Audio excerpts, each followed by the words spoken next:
تو وہ ایوب خان صاحب اور اس سے پہلے اسکندر مرزا کو قدرت اللہ شہاب نے شہاب نامہ میں بھی لکھا ہے کہ ذوالفقار بھٹو صاحب اسکندر مرزا صاحب کے دور میں انٹر ہوئے. نواز شریف صاحب آپ دیکھیں کہ ضیاء الحق صاحب کے دور میں آئے. عمران خان صاحب کو بھی دیکھیں پہلے ریفرینڈم کے حوالے سے انہوں نے بھی سپورٹ کی تھی. سندھ میں ذوالفقار مرزا صاحب بھی دیکھیں کہ بیک گراؤنڈ ان کا زرداری صاحب سے دوست تھی, یا وہ سندھ کے انٹیریئر منسٹر تھے. یا جتنی بھی پولیٹیکل پارٹیز دیکھیں وہ کسی نہ کسی بیک گراؤنڈ, کسی نہ کسی اہل اقتدار کے ساتھ تعلق کے بعد میدان میں آتی ہیں. تو سندھ میں بدین میں یہ تبدیلی اس لیے نہیں آئی کہ کوئی عوام کی بے چینی, آپ کہیں گے دوسرے اضلاع میں کیوں نہیں ہے, دوسرے اضلاع میں بھی بے چینی ہے. تو ہوا کیا؟ تو بدین میں جو پھر تبدیلی آئی ہے اس کے محرکات ہیں کیا؟ میں یہی بتانے جا رہا ہوں کہ دوسرے جتنے علاقے ہیں سندھ میں دو تین باتیں بڑی پاپولر سمجھی جاتی ہیں. ایک تو کراچی میں جو نسلی دہشت گردی ہے اس کی مخالفت کی جائے, جو ذوالفقار مرزا صاحب اور ہم کرتے رہے, ایک ایشو جو سندھ کے دوسرے وڈیرے نہیں کرتے. دوسری بات کہ سندھ پیپلز پارٹی کے جو مخالف ہیں وہ خود اہل اقتدار نہیں رہے ہوتے, ان کے پاس شوگر ملیں, طاقت, وسائل, اختیارات نہیں ہوتے جو ذوالفقار مرزا صاحب کے پاس تھے. تیسری بات کہ جس طرح ان کے خلاف انتقامی کارروائی کی گئی, جس طرح ہائی کورٹ کو سیج کیا گیا, ان کو گرفتار کرنے کی کوشش کی گئی, ان کے گارڈز پہ جس طرح تشدد ہوا, اس کے حوالے سے بھی سمپیتھیز تبدیل ہوئی تھی. پھر بلاول بھٹو صاحب کا جس طرح آنا ہوا اور جس قسم کاسمیٹک چینج کے لیے انہوں نے کوشش کی, اس سے بھی عوام میں ریزنٹمنٹ پیدا ہوئی کہ ہمارے لیے اور تو کچھ نہیں کیا جاتا. لیکن بلاول بھٹو صاحب کا ذاتی طور پہ کیمپین رن کرنا, ذاتی طور پہ کہنا کہ جو بے نظیر کے ساتھیوں نے چھوڑ دیا وہ آج بی بی کے دشمنوں کے ساتھ ملے ہیں, اس کا کوئی اثر نہیں ہوا وہاں پہ بدین میں؟ اس کا کوئی اثر نہیں ہوا کیونکہ لوگ تو یہ دیکھ رہے تھے کہ سندھ کی پولیٹکس میں جو بھی لوگ ہیں وہ بلاول کے لیے اس قسم کے جارحانہ الفاظ استعمال نہیں کرتے, اور خود ذوالفقار مرزا صاحب کبھی نہیں کرتے بلاول کے خلاف, بلکہ وہ تو کہتے ہیں کہ وہ صحیح راستے پہ آ جائے. مگر بلاول صاحب نے جو کیری کیا, ٹو کیا زرداری صاحب کی پالیسی کو, اس کے بھی نتائج نکلے. مگر ایک اور بنیادی بات بھی تھی, وہ بات یہ تھی کہ بدین میں ان کے ساتھ پی ایم ایل این کے اسماعیل راؤ صاحب کا الائنس تھا, اور اس کے ساتھ ارباب رحیم صاحب کا بھی الائنس تھا, بدین میں ان کا بھی انفلوئنس تھا. یہ تمام چیزیں جب مل گئیں تو اس کے نتیجے میں وہ یہ چیز پہلے جو صاحب یہ الائنس جو ہے جس میں پی ایم ایل این بھی ہے, جس میں پیر پگاڑا بھی ہیں, کیا یہ آگے پھیلے گا؟ کیا یہ الائنس پیپلز پارٹی کو باقی ڈسٹرکٹس میں چیلنج کر سکتا ہے اگلے چند مہینوں میں؟ یہ ڈیپینڈ کرے گا کہ بدین میں خود کیا ہوتا ہے. جو 30-34 لوگ زرداری مرزا صاحب کے ساتھ جیت کے آئے ہیں وہ انڈیپینڈنٹ ہیں, وہ پولیٹیکل پارٹی, ان میں کسی پارٹی کو جوائن کرنا ہوگا. اگر ان میں سے بہت سے وفاداری تبدیل کر کے پیپلز پارٹی میں چلے گئے, یا چیئرمین بننے کے بعد ڈیلیور نہیں کیا گیا, اور وہاں پہ عوام کے ساتھ کیے گئے وعدے پورے نہ ہوئے, سلسلہ ایسے ہی چلتا رہا جیسے پیپلز پارٹی کے دور میں چل رہا ہے. اور تیسری بات تو پھر کچھ نہیں ہوگا. اور تیسری بات کہ دوسرے اضلاع میں دیکھیں پیپلز پارٹی نے اس خیرپور کی الیکشن میں 12 لوگ شہید ہوئے.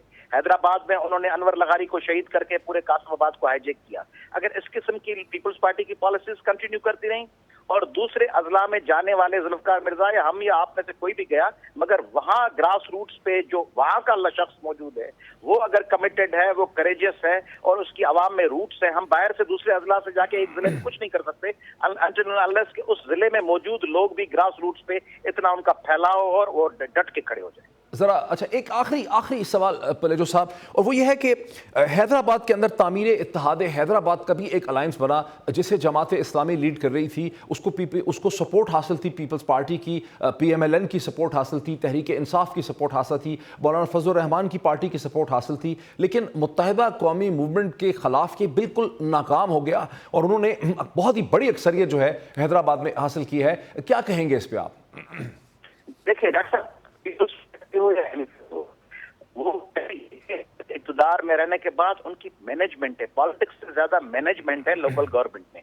اس مینجمنٹ میں جب دوسری پارٹی انٹری دیتی ہے اس کے پاس نہ اختیارات ہیں پیپلز پارٹی نے, یہ تمام اختیارات ایم کیو ایم کے حوالے پہ. یہ نہیں کہ پیپلز پارٹی کے مرضی کے خلاف ہوا, پیپلز پارٹی آواز کے لیے کچھ بھی کہتی رہے.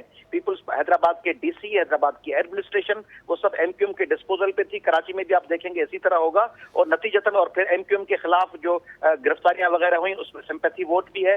اس لیے میں سمجھتا ہوں کہ یہ دونوں کو پارٹیاں ایک طرف سمپیتھی ووٹ کو ایکسپلائٹ کرتی ہیں, دوسری جانب ضلع ایڈمنسٹریشن ان کے ساتھ ہوتی ہے, پولیس ان کے ساتھ تعاون کرتی ہے. پہلے جو سر یہ بات تو تھوڑی ناقابل یقین ہے نا کہ پیپلز پارٹی خود چاہے گی کہ ایم کیو ایم جیت جائے حیدرآباد کے اندر, یہ بات تو ناقابل یقین ہے. اس کو تو ایک سننے والا آپ کو شاید علم نہیں ہے کہ پیپلز پارٹی نے ایم کیو ایم کے 30 سے زائد یو سیز کے چیئرمین اور وائس چیئرمین ان اپوز آنے دیے, ان کے سامنے ٹیبل ہی نہیں کیے کینڈیڈیٹ حیدرآباد میں. بہت شکریہ پلیجو صاحب، ہم سے بات کر رہے تھے سندھ کی بدلتی ہوئی ممکنہ بدلتی ہوئی سیاست پہ، آپ نے ان کا تبصرہ سنا۔ یہاں پہ ہم بریک لیتے ہیں اور بریک کے بعد دہشت گردی کے حوالے سے بات کرتے ہیں آفٹر دا بریک۔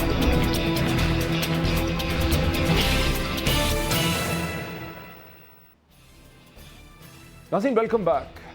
جیسا کہ آپ خبروں میں سن چکے ہیں، گزشتہ روز فیصل آباد میں دنیا نیوز کے دفاتر پہ ایک دہشت گردی کا حملہ ہوا اور بظاہراً اس حملے کی ذمہ داری دولت الاسلامیہ خراسان نے قبول کی، جسے عرف عام میں داعش یا ISIS کہا جاتا ہے۔ وہاں کے بیورو چیف نے اس کی تفصیلات کچھ اس طرح سے دی۔ یہ ڈرانے دھمکانے کی کارروائی سے بڑھ کے واقعہ تھا۔ ابتدائی تفتیش میں یہی لگا ہے کہ ایک منظم سازش کے تحت جو ہے وہ ٹارگٹ کیا گیا ہے روزنامہ دنیا ٹی وی کو۔ یہ پورا دستی بم تھا اور اس وہ ہائی پوٹینسی دستی بم سے یہاں پر جو نقصان ہوا ہے۔ ناظرین یوں تو پاکستان میں صحافت اور صحافیوں پہ حملے کا رواج کوئی نیا نہیں ہے۔ گزشتہ 2 برس میں 173 حملے صحافیوں پہ ہو چکے ہیں، لیکن صحافتی اداروں پہ، میڈیا آرگنائزیشنز پہ اور دفاتر پہ حملے کا ٹرینڈ بہرحال نیا ہے۔ 2013 میں ایکسپریس نیوز کو کراچی میں 2 دفعہ ٹارگٹ کیا گیا، اگست اور دسمبر میں۔ فروری 2014 میں نوائے وقت اور آج ٹیلی ویژن کے دفاتر پہ حملے ہوئے۔ کوئٹہ میں بہت ہی خوفناک حملہ ہوا آن لائن نیوز کے اوپر، جہاں پہ بیورو چیف ارشاد مستوئی اور رپورٹر ہلاک ہوئے۔ سپٹمبر 2014 میں جیو نیوز کے دفاتر پہ اسلام آباد میں حملہ ہوا۔ وزیر اعظم نے پچھلے 2 برس میں 1 سے زیادہ دفعہ اس کا نوٹس لیا، ایک کمیٹی بھی بنائی ہے، لیکن کوئی خاطر خواہ اس پہ پیش رفت نہیں ہو سکی۔ معاملہ ہے کیا؟ اس کے محرکات کیا ہیں؟ اس کا سرباب کیا ہو سکتا ہے؟ اس پہ بحث کرنے کے لیے ہم نے دعوت دی ہے جناب محمد عامر رانا صاحب کو۔ Very warm welcome to you. ناظرین محمد عامر رانا صاحب نہ صرف سیکیورٹی اور پولیٹیکل اینالسٹ ہیں، کئی کتابوں کے آتھر ہیں سیکیورٹی اور دہشت گردی کے حوالے سے، ڈائریکٹر ہیں Pakistan Institute for Peace Studies کے اسلام آباد میں۔ Very warm welcome to you once again. Aamir Rana صاحب، آپ کو کیا سمجھ آ رہی ہے فیصل آباد کے اندر داعش ISIS؟ نہیں، سب سے پہلے تو یہ دیکھیے کہ یہ دہشت گرد تنظیمیں میڈیا کو کیوں ٹارگٹ کرنا چاہتی ہیں؟ میڈیا کو کیوں ٹارگٹ؟ ظاہر ہے کہ وہ چاہتے ہیں کہ عوامی رائے کے اوپر کیسے اثر انداز ہوا جا سکتا ہے، کیونکہ ان کی پوری کی قوت جو ہے اور وہ صرف ہے کہ عوام کے اندر ان کا تاثر کیا ہے۔ تو اس لیے ان کی ترجیح ہوتی ہے کہ میڈیا کے اندر کیسے پینیٹریٹ کیا جائے اور اس کو کنٹرول کیسے کیا جائے۔ ہم نے ماضی میں بڑی اس کی دیکھی ہے، TTP نے جس طریقے سے میڈیا کو ٹارگٹ کیا، لیکن خاص طور کے اوپر جب جماعت الاحرار ان کا ایک فیکشن الگ ہوا تو انہوں نے ایک فتویٰ باقاعدہ جاری کیا اور تقریباً کوئی 50 سے زیادہ علماء کے سائن کے ساتھ انہوں نے جاری کیا، اور ایک لسٹ بھی میڈیا کے اراکین کی جاری کی کہ اب وہ مرحلہ آ گیا ہے کہ اب میڈیا کو فیصلہ کرنا پڑے گا کہ یا وہ حق کے ساتھ ہیں یا پھر وہ طاغوت کے ساتھ ہیں۔ نہیں، بنیادی وجہ تو یہ ہے کہ میڈیا ایک یعنی جو ہے ایک سرکار کے مقابلے میں میڈیا ایک سافٹ ٹارگٹ ہے۔ بالکل، ایک یہ تو سب سے اہم وجہ ہے، لیکن اس میں یہ تھوڑا سا فیصل آباد کے کانٹیکسٹ کے اندر دیکھیے، یہ جو اس قسم کا جو پورا کا پورا جو ڈسکورس بنا ہے وہ یہاں کی تنظیموں کی طرف سے بنا ہے۔ اب یہ یہاں کی تنظیموں سے کیا مطلب ہے؟ یہاں سے TTP جیسی تنظیمیں ہیں یا فرقہ وارانہ تنظیمیں، فیصل آباد خاص طور کے اوپر ہمیں پتہ ہے ماضی میں یہاں پہ کئی دہشت گرد تنظیمیں رہی ہیں، فرقہ وارانہ تنظیموں کا بھی گڑھ رہا ہے، لیکن گزشتہ کئی سالوں سے ہمیں یہاں سے کوئی ایسی اطلاع نہیں ملی کہ یہاں پہ کچھ ایسے نیٹ ورک کام کر رہے ہیں۔ اگر یہ واقعی داعش کی طرف سے ہے تو یہ یقیناً ایک بڑی اہم خطرے کی نشاندہی کر رہا ہے۔ بٹ رانا صاحب، داعش کی حقیقت کو ہم پاکستان کے سیاق و سباق میں کانٹیکس میں کیسے ایکسپلین کریں گے؟ دیکھیے، 2 طرح کے یہاں پہ انسپریشن ہے داعش کے لیے۔ میں نے کہا کہ فیصل آباد میں فرقہ وارانہ تنظیمیں، ہمیں پتہ ہے کچھ دہشت گرد فرقہ وارانہ تنظیموں کا ایک خاص تعلق، رابطہ کوشش کرنے کی ہوتی رہی ہے داعش کے ساتھ، تو وہ ایک تعلق تو سمجھ کے اندر آتا ہے، لیکن داعش کا اٹس سیلف ابھی تک انہوں نے پاکستان کے لیے کوئی پالیسی اناؤنس نہیں کی۔ ہمیں یہ بھی نظر آ رہا ہے کہ ان کی پوری توجہ افغانستان پہ ہے۔ اگر یہ واقعی ان کی طرف سے کوشش ہے، ایک یہ یقیناً ایک خطرے کی نشاندہی کرتا ہے، لیکن اس میں دوسرے داعش ہے، اس کو تو ہم بہت حد تک دنیا ایسے نہیں سمجھتی کہ یہ مشرق وسطیٰ کا ایک خالصتاً عراق اور ملک شام کا، اور وہاں پر ایک خلافت کی ڈیزائر ہونا، اور وہاں پہ جو جنگ کے بعد انسٹیبلٹی ہوئی ہے، شام کی سول وار اور عراق کی سول وار، اس کا یہ ایک اس میں سے نکلنے والی ایک چیز ہے۔ اس میں پاکستان اور افغانستان بھلا کیسے فٹ ہوتے ہیں؟ بالکل یہ بڑا اہم سوال ہے کہ بے شک اس کی انسیپشن وہاں کی ہوئی ہے، لیکن اس پوری دنیا کی جہادی تنظیموں کو اور دہشت گرد تنظیموں کو متاثر کیا ہے. اور ہمیں پتہ ہے کہ جب خلافت کا مطلب کن معنوں کے اندر استعمال کرتے ہیں، انہوں نے کوئی باقاعدہ چیپٹر اناؤنس کیے، وہ سینا کے اندر ہوں، لیبیا میں ہوں، افغانستان اور پاکستان کا جو چیپٹر ہے خراسان، تو بنیادی طور کے اوپر ان کا پورا ایک ڈیزائن ہے کہ کیسے ان جو ریزسٹنس موومنٹ تھیں، دہشت گرد تنظیمیں تھیں، ان کو کنیکٹ کیا جائے اور اس کو جتنے بھی ریسورسز ہیں ان کو. دولت الاسلامیہ خراسان کا اشارہ پھر افغانستان کی طرف ہوا.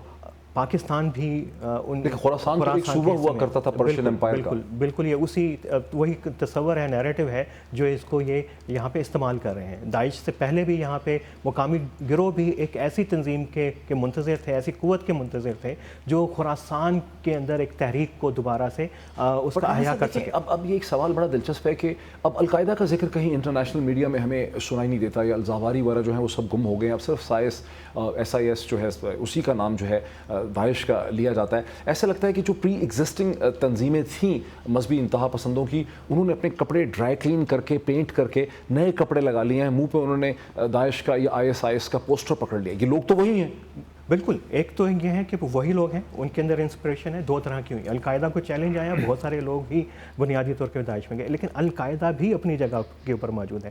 پاکستان کے تناظر میں اور افغانستان کے تناظر میں جو ابھی حالیہ جو ڈیولپمنٹ ہے، ہمیں لگتا ہے کہ جو ہیومن ریسورس جو ملٹری نے، ہماری پاک فوج نے جو کامیابیاں حاصل کی ہیں، وہ کراچی میں ہوں، ضرب عض کی صورت میں ہوں، اس کا جو زیادہ فائدہ جو ہے القاعدہ اس کو پاکستان کے اندر کوشش کر رہی ہے. ان کو نام بدلنے سے کیا فائدہ ہوتا ہے؟ نام بدلنے سے دو چیزیں ہوتی ہیں. ایک تو ایک پوری تحریک جو ہے، ایک اگر لائف سائیکل دیکھیں شدت پسند تنظیموں کا، یہ ایک آگے سٹیپ لیتی ہیں. سٹیپ کے اندر 3 طرح کی تبدیلیاں آتی ہیں. نام کی تبدیلی تو ہوتی ہے، پھر ان کا ایک پولیٹیکل آرگومنٹ، اس کے اندر ٹرانسفارمیشن ہوتی ہے، ایڈیولوجیکل پرسپیکٹو پیوریفیکیشن کا ایک پروسیس ہوتا ہے، اور اس کے ساتھ جو سب سے خطرناک چیز ہوتی ہے جس کے اوپر ہمیں توجہ دینی چاہیے، اس کے ساتھ بہت ساری آپریشنل اسٹریٹجیز میں چینجز بھی آتی ہیں. تو یہ چیز 4 سطح کے اوپر ہوتا ہے، پورا پروسیس ان کے لائف سائیکلز کے اندر ہوتا ہے. تو صرف نام بدلنا، لوگ وہی ہوتے ہیں، لیکن کسی کے پاس تو اس کی اونرشپ ہوگی نا. جب آپ کہتی ہیں آپریشنل اسٹریٹجی میں تبدیلی آتی ہے، اس کا کوئی محور ہوگا، کوئی مرکز ہوگا، کوئی سینٹرلٹی ہوگی.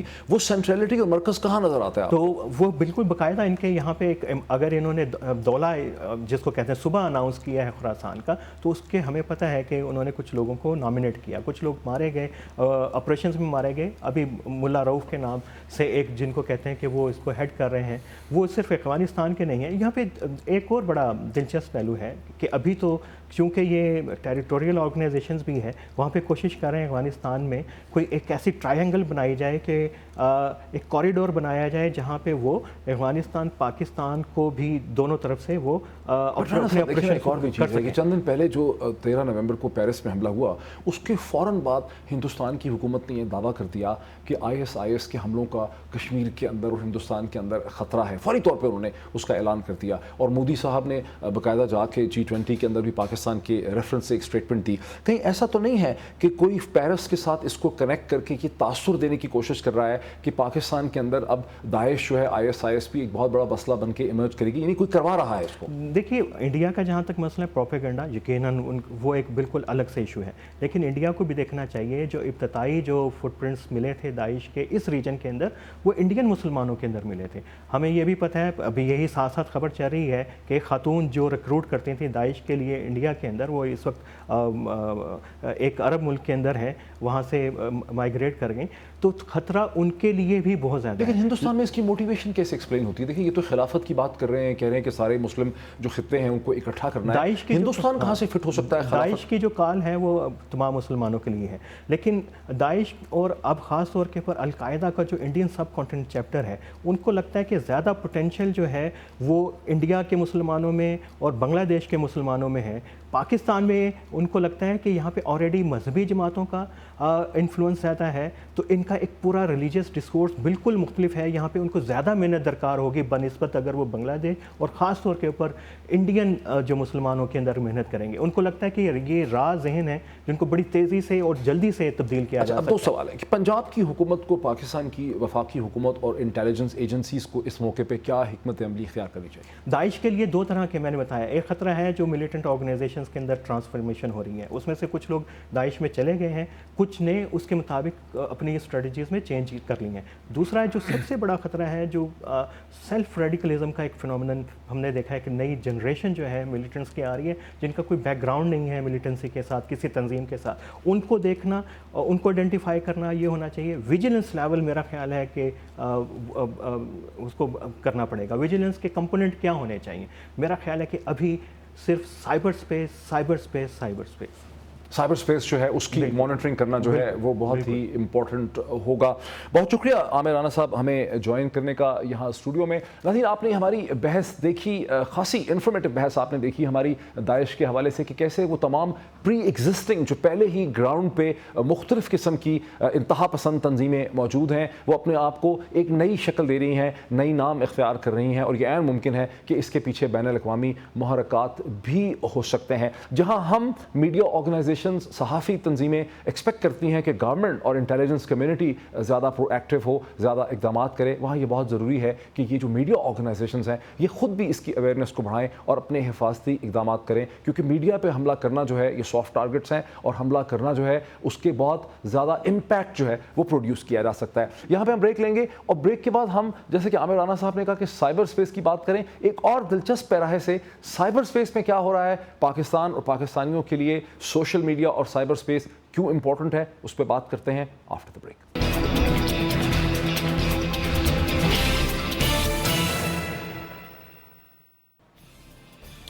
ناظرین, ویلکم بیک. اس وقت دنیا میں جنگ کوئی محض ملک شام اور افغانستان میں نہیں ہو رہی, بلکہ ایک بہت بڑی جنگ سوشل میڈیا اور سائبر اسپیس میں بھی ہو رہی ہے. یہ جنگ ہے آئیڈیاز کی, امیجز کی, پرسیپشنز کی. یہ جنگ ہے نیریٹو شیپنگ کی. اس جنگ کا مقصد ہے کہ اپنے آپ کو اچھا اور بہتر کر کے دکھایا جائے, اور اپنے مخالفوں کو گندا کر کے, خبیث کر کے دکھایا جائے. اس جنگ کی بڑی اسٹریٹجک امپلیکیشنز ہیں. پیرس پہ حملوں کی فوراً بعد 24 گھنٹوں کے اندر اندر ایک ویڈیو انٹرنیٹ پہ اور فیس بک پہ نمودار ہوئی, جس کا ٹائٹل یہ تھا, Muslims across the world celebrate Islamic victory in Paris. اور 4 گھنٹوں میں, اس سے پہلے کہ حکومت پاکستان اور فورن آفس کو اور اس کے اداروں کو پتہ چلتا ہے اس ویڈیو کا, 4 گھنٹوں میں 5 لاکھ سے زیادہ لوگ اسے صرف فیس بک پہ شیئر کر چکے تھے.